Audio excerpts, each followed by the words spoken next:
लोग भारत में तो घूमते रहते हैं, लेकिन अगर हम घूमने के शौकीन हैं तो हम विदेश में घूमना भी जरूर पसंद करते हैं। लेकिन कई बार हम पैसों की तंगी के कारण, पैसों की कमी के कारण विदेश में घूमने से रुक जाते हैं। हम सोचते हैं कि हमारा कितना पैसा लग जाएगा, लेकिन आज इस खास वीडियो में हम आपको बताने वाले हैं कम पैसों में ऐसे ऐसे विदेशों की यात्रा जो आप कम पैसों में भी कर सकते हैं। स्वागत है आपका हमारे चैनल एक्स न्यूज में। मैं आपकी सर सादिका कौर। देखिए हमारी खास रिपोर्ट। विदेश घूमने का मन किसका नहीं करता।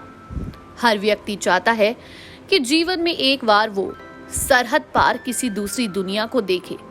इस सुंदर से ग्रह पर और भी देश हैं जहां संस्कृति, खान पान और रहन सहन जुदा है।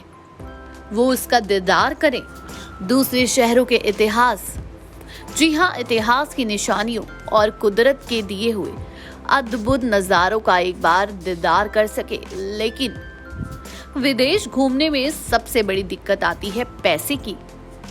पैसा सबसे बड़ी समस्या बनता है, क्योंकि परदेश जाने का खर्चा हर किसी के बूते की बात नहीं होती। बावजूद इसके लोग विदेश घूमने का अपना सपना पूरा करने के लिए कई तरह से विदेश यात्रा करते हैं। आपको आज हम 5 ऐसे देशों के बारे में बताएंगे जहां जाकर ना केवल आप सुंदर नजारों बल्कि संस्कृतियों और इतिहास का दर्शन कर पाएंगे।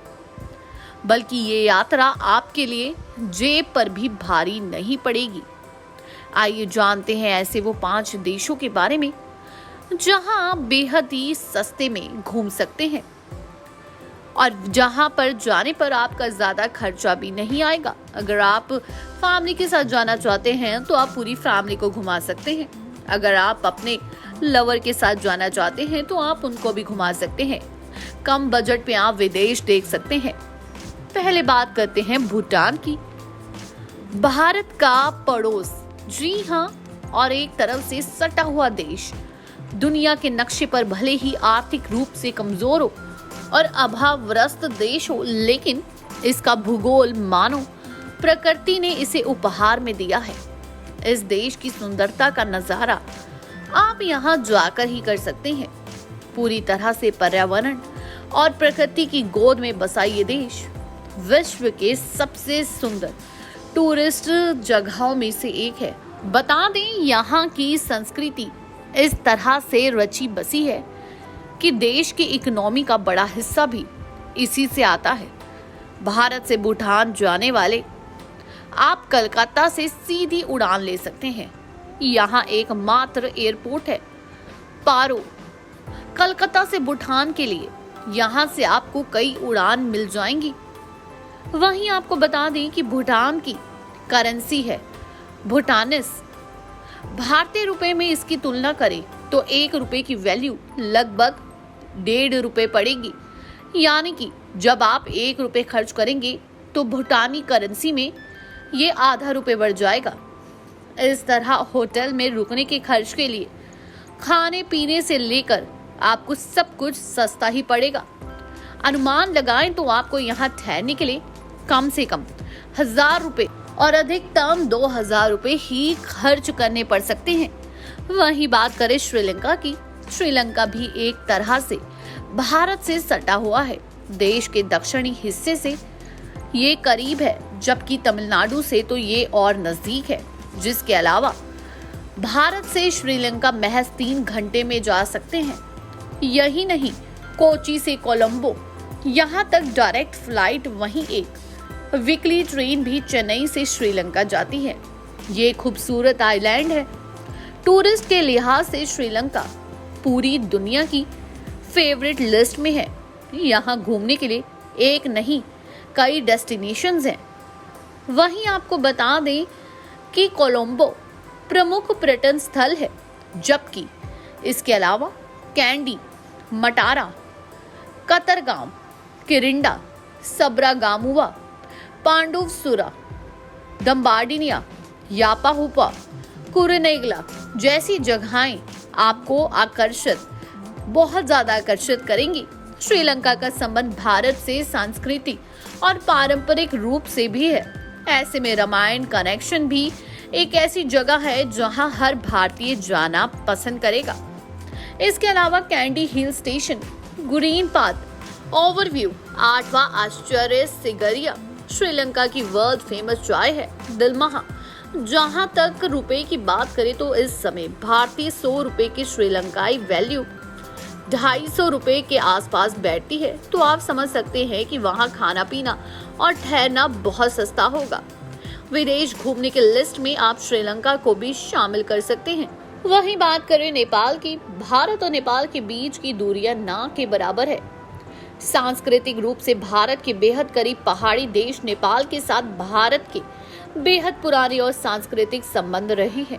नेपाल भी दुनिया के नक्शे पर टूरिस्ट देश के रूप में प्रसिद्ध है। टूरिस्ट यहाँ का प्रमुख आर्थिक आधार है। पहाड़ों, वादियों और कुदरती नज़ारे देखने लायक है। काठमांडू के अलावा यहाँ कई ऐसे टूरिस्ट स्पॉट हैं जहाँ कुदरत अपने सबसे सुंदर स्वरूप में है। नेपाल के लिए जहाँ आपको सीधी फ्लाइट दिल्ली से मिल सकती है, वहीं बिहार के आसपास इलाकों से आप यहाँ बस से भी जा सकते हैं। यहाँ की करेंसी भी भारतीय रूप में आती है। भारतीय 1 रुपए की कीमत नेपाली रुपए में तकरीबन 62 रुपए है। जाहिर सी बात है, यहाँ रहना, खाना पीना और घूमना तुलनात्मक रूप में सस्ता ही पड़ेगा। वहीं बात करें कंबोडिया की राजधानी काफी नायाब और आकर्षक है। इसमें जंगलों के साथ चमत्कार लंबी इमारतें भी हैं। आप प्रकृति के बीच होते हैं। दोस्ताना स्थानीय, सनसनाती मोटरसाइकिल और हलचल वाले ठेके। जब आप यहाँ से जाते हैं तो इस जगह का हिस्सा अपने साथ ले आते हैं। यहाँ हॉस्टल में रहने का किराया 270 से 400 रुपए प्रति रात है। खाने का खर्च 100 से 600 रुपए आएगा। वहीं आपको बता दें, यहाँ पर पारंपरिक खमेर वास्तुकला को देखने रॉयल पैलेस जाएं, टोल स्लेंग संग्रहालय में समय बिताएं, रूसी बाजार में बेहद सस्ते दामों पर कपड़े खरीदे, कंबोडिया के क्रूक इतिहास को दर्शाती किलिंग फील्ड का दौरा करें। वहीं बात करें अम्मान की, जॉर्डन अब दुनिया भर के यात्रियों के बीच लोकप्रिय होता जा रहा है। हालांकि अम्मान पेट्रो, वाडी रम या डेड सी जितना लोकप्रिय नहीं है, फिर भी मिडिल ईस्ट का अनुभव करने के लिए शहर में रोमन खंडर और काफी हाउस है। यहाँ ठहरने के लिए हॉस्टल का किराया 500 से 900 रुपए प्रति रात आएगा। खाने का खर्च 200 से 700 रुपए हो सकता है। अगर आप स्थानीय फलाफल और हमस के फैन हैं, तो आप बहुत ही कम खर्च में अपना काम चला सकते हैं। वहीं अम्मान की सबसे ऊंची पहाड़ी पर स्थित किले की सैर करें। ग्रांड रोमान थिएटर पर सुबह सुबह पहुंचकर बेहतरीन फोटो खींचे। शानदार जॉर्डन संग्रहालय में सबसे पुराना मानव पुतला देखे। दारत अल फनून संग्रहालय में जाकर अरब संस्कृति को जाने। जी हाँ, ये वो देश है जिनकी करेंसी हमारे भारत की करेंसी के मुकाबले बेहद ही कम है। आपको बता दें, हमारे भारत की करेंसी इनसे ज्यादा है, इसलिए हम यहाँ अगर घूमने जाएं तो विदेश की यात्रा भी हो जाएगी और कम पैसों में अच्छी खासा घूमना भी हो जाएगा। जानकारी अच्छी लगी हो तो चैनल को सब्सक्राइब करें, बेल आइकन दबाना ना भूलें। धन्यवाद।